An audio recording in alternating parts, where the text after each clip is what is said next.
So I'm in the studio today reflecting on the election, and I saw a headline in the New York Times saying Trump's America, that his victory changes the nation's sense of itself. So I agree with that and disagree with it at the same time. First, let me talk about what I disagree with. I don't think Trump's victory changes the nation's sense of itself. I think it reflects the nation's sense of itself.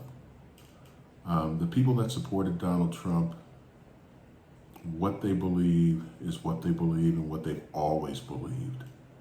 And the nation they live in is the nation they want by electing him, and the nation that they've always wanted. That hasn't changed at all.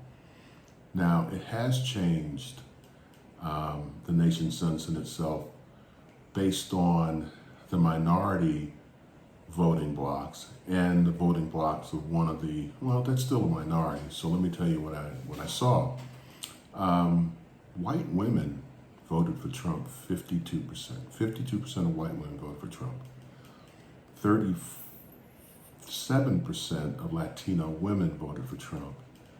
And I believe 54% of Latino men voted for Trump.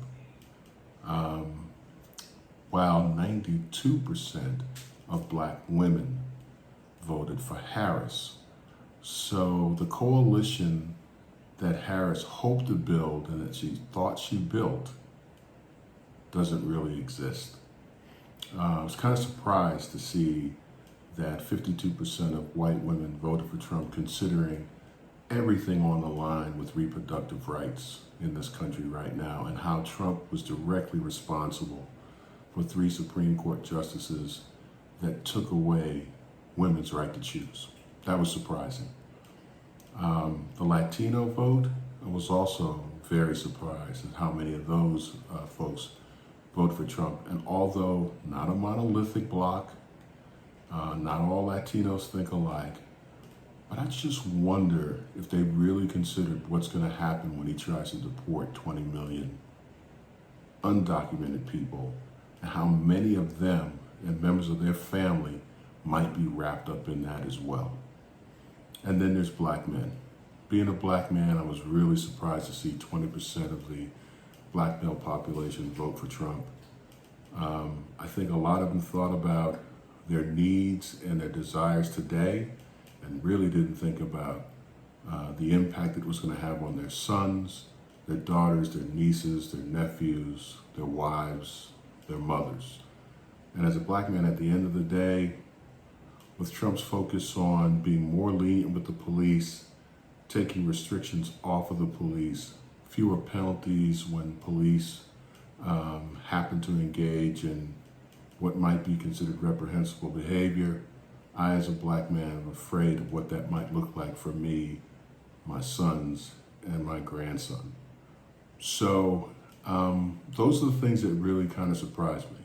In one aspect, it reflects what we always knew about America, and the changing America is a bit surprising and something that may have impact for a long, long time. And talking about things that have impact for a long time, you know, I was raised that character mattered, and we have become a country that is in a character crisis, in my opinion, because now we just elected someone who's a serial liar by all accounts, who has been found liable of sexual assault and is a convicted felon. And that's the example that we are now setting for the next generation of voters and for our children. That, you know what, the ends justifies the means. It doesn't matter what you do as long as you get what you want. And I'm not sure that's a message that any of us really want to send to our children, but half of America just did that. And that's a little bit frightening. So, as it stands, Donald Trump's going to be our next president. We survived 4 years of him before. We'll survive 4 more. But it's going to be a bit frightening for a lot of people, even though they may not realize it. That's all I got to say today.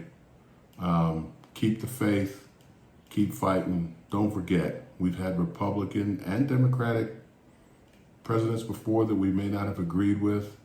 And as Americans, we managed to get through it. So that's all I got to say today. Peace.